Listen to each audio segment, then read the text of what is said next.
PUBG खेलना जायज़ है या नहीं? अपने घरों में हम किन किन जानवरों को पाल सकते हैं और किन जानवरों को पालना जायज़ नहीं है?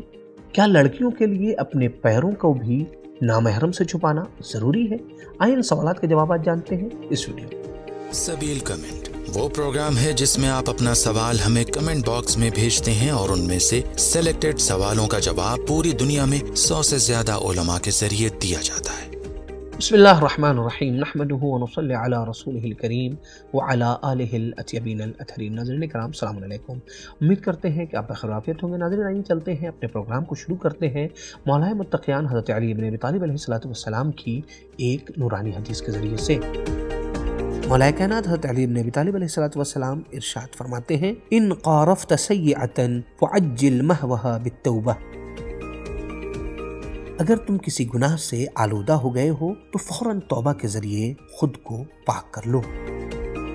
तो आइए इसी नूरानी हदीस के साथ चलते हैं अपने पहले सवाल की तरफ। लेकिन पहले सवाल की तरफ जाने से पहले आपकी खिदमत में हमारी एक गुजारिश है, वो ये कि आप हमारे चैनल को ज़रूर सब्सक्राइब करें और दीगर मोमिनीन तक इस चैनल को पहुंचाने की पूरी कोशिश करें। इंशाअल्लाह आपका अजर खुदावंद तआला के नज़दीक महफूज रहेगा। तो आइए चलें सवाल की तरफ। सवाल ये किया है कि मौलाना साहब, क्या बालिग लड़कियां जो मार्केट में या स्कूल और कॉलेज वगैरह में जाती हैं, क्या उनके लिए ज़रूरी है कि वो अपने पैरों को छुपाएं, यानी मोज़ा पहने अपने पैरों को नामहरम से छुपाएं? तो आइए जवाब सुनते हैं मौलाना की ज़बानी। बिस्मिल्लाहिर्रहमानिर्रहीम। अगर कोई खातून या कोई लड़की जो 9 साल की हो चुकी है, अगर वो स्कूल जा रही है, कॉलेज या फिर मार्केट जा रही है, या वो ऐसी जगह जा रही है जहाँ पर नामहरम मौजूद हैं, तो जरूरी है वो अपना पूरा बदन छिपाए। इसमें पैर भी शामिल है, यानी पैरों के तलवे और ऊपर के हिस्से को भी छिपाना वाजिब है, चाहे वो मोजा पहनकर छिपाए या फिर किसी और तरीके से। ये इसलिए अहम है क्योंकि बाज औकात इस मसले को सही तरीके से नहीं समझा जाता या नजरअंदाज किया जाता है। हालांकि शरई लिहाज से पैरों का ढांपना भी वाजिब है। हाँ, चेहरे और हाथ कलाई से लेकर उंगलियों तक छिपाना जरूरी नहीं है, मगर इसके लिए 2 शराइत हैं। पहली शर्त, चेहरा या हाथों पर मेकअप या कोई जेवर ना हो, क्योंकि ये जीनत में शुमार होता है। और दूसरी शर्त ये है कि गुनाह या फितने में मुब्तला होने का खौफ न हो। मेकअप चाहे हल्का सा ही क्यों ना हो, चेहरा नामहरम से छिपाना वाजिब है। सबील मीडिया ग्रुप उन तमाम मोमिनीन और जवानों का तहे दिल से शुक्रिया अदा करता है कि जिन्होंने अभी तक किसी भी तरीके से सबील मीडिया ग्रुप को सपोर्ट किया है। मजीद सपोर्ट के लिए पैट्रियन के जरिए से मंथली मेंबरशिप हासिल कर सकते हैं। पैट्रियन की लिंक डिस्क्रिप्शन में मौजूद है। साथ ही साथ आप खुम्स की रकम के जरिए से भी सबील मीडिया ग्रुप को सपोर्ट कर सकते हैं। आयतुल्लाह सिस्तानी हफिज़ुल्लाह और आयतुल्लाह खामनी हफिज़ुल्लाह दोनों मराजिद किराम के खुम्स का इजाज़ा सबील मीडिया ग्रुप के पास मौजूद है। बैंक की डिटेल डिस्क्रिप्शन में मौजूद है। तो आइए चलते हैं अपने अगले सवाल की तरफ। अगला सवाल जो किया गया है वो ये कि घर में हम कौन कौन से जानवर पाल सकते हैं, किन किन जानवरों का पालना जायज़ है और कौन से जानवरों का पालना सही नहीं है? आइए जवाब मौलाना की ज़बानी सुनते हैं।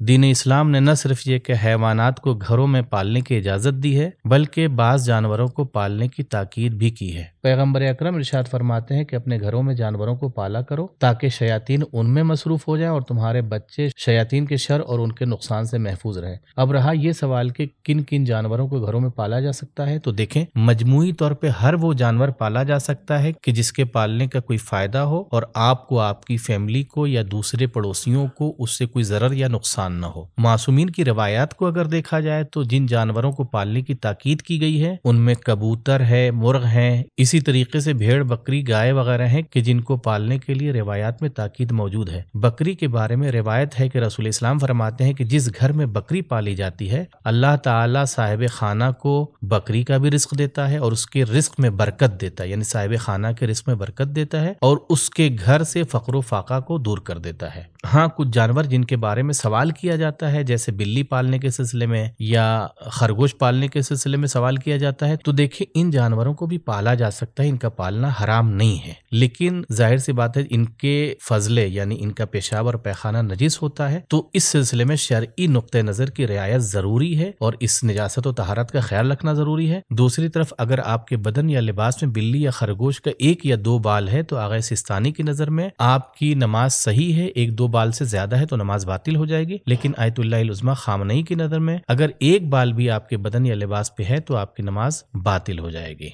اور کتے پالنے کے بارے میں بھی بتاتا چلوں کہ کتے کا پالنا ایک مغربی کلچر ہے جس کا ہمارے کلچر ہماری تہذیب سے کوئی تعلق نہیں ہے، لیکن کتے کا پالنا بھی حرام نہیں ہے، اس کو پالا جا سکتا ہے، لیکن روایات میں موجود ہے کہ جس گھر میں کتا پلا ہوتا ہے وہاں نماز پڑھنا مکروہ ہے۔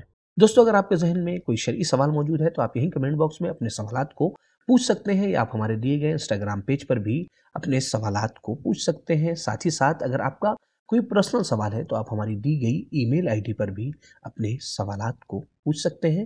آئیں چلتے ہیں اپنے آخری سوال کی طرف کہ جو اکثر نوجوانوں اور والدین کا ہے، وہ یہ ہے کہ پب جی کھیلنا جائز ہے یا نہیں۔ آئیں جواب مولانا کی زبانی سنتے ہیں۔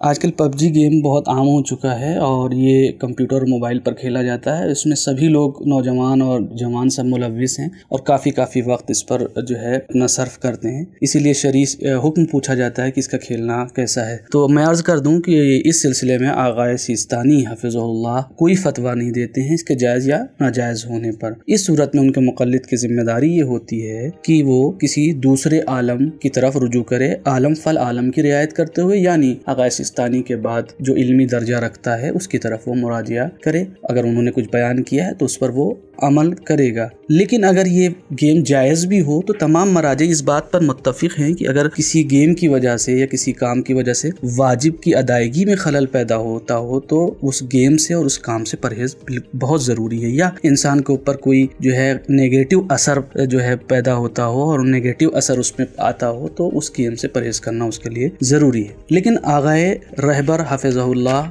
فرماتے ہیں کوئی بھی گیم ہو جو موبائل یا اس پر کھیلا جا رہا ہے، صرف پب جی ہی نہیں، کچھ شرطوں کے ساتھ وہ جائز ہے۔ سب سے پہلی شرط یہ ہے کہ گیم ایسا نہ ہو جو انسان کے اندر شہوت پیدا کرتا ہو اور انسان گناہ میں مبتلا ہوتا ہو۔ اگلی شرط آپ فرماتے ہیں کہ گیم ایسا نہ ہو جو اسلام کے خلاف ہو اور باطل کی حمایت میں ہو اور باطل کی ترویج کرتا ہو اور دشمن کو بڑھاوا دیتا ہو گیم، اس سے پرہیز یقیناً ضروری ہوگا۔ اور پھر فرماتے ہیں اگلی شرط کہ گیم ایسا نہ ہو جس سے اسلامی چیزوں یا مسلمانوں کی توہین ہوتی ہو اور وہ توہین کا سبب ہو گیم۔ اور اس کے بعد آپ فرماتے ہیں اگلی شرط یہ ہے کہ گیم ایسا نہ ہو کہ جو ہارنے والے سے ایک قیمتی چیز لے کر کے جیتنے والے کو دی جائے، ایسا گیم نہ ہونا چاہیے۔ اور پھر آخری شرط آپ فرماتے ہیں یہ کہ گیم ایسا نہ ہو جو ملک کے قوانین کے خلاف ہو، ملک کے اصولوں کے خلاف ہو۔ اگر کسی کے ہاتھ پر بینڈیج لگا ہوا ہے تو ایسی صورت میں وہ وضو کس طریقے سے کرے؟ یا اگر کسی کے ہاتھ پر پلاسٹر چڑھا ہوا ہے تو ایسی صورت میں اس کی ذمہ داری آیا وضو ہے یا پھر تیمم؟ اسی طریقے سے اگر کسی کے چہرے پر زخم ہے یا پٹی لگی ہوئی ہے یا کوئی دوا لگی ہوئی ہے کہ جسے ہٹانا ممکن نہیں ہے یا انسان کے لیے وہاں پر پانی پہنچانا نقصان دہ ہے، تو ایسی صورت میں اس کی ذمہ داری کیا ہوگی؟ وضو جبیرہ کا پریکٹیکل طریقہ کیا ہے؟ ان مسائل کو تفصیل سے جاننے کے لیے ہماری اس ویڈیو کو آخر تک ضرور دیکھیں۔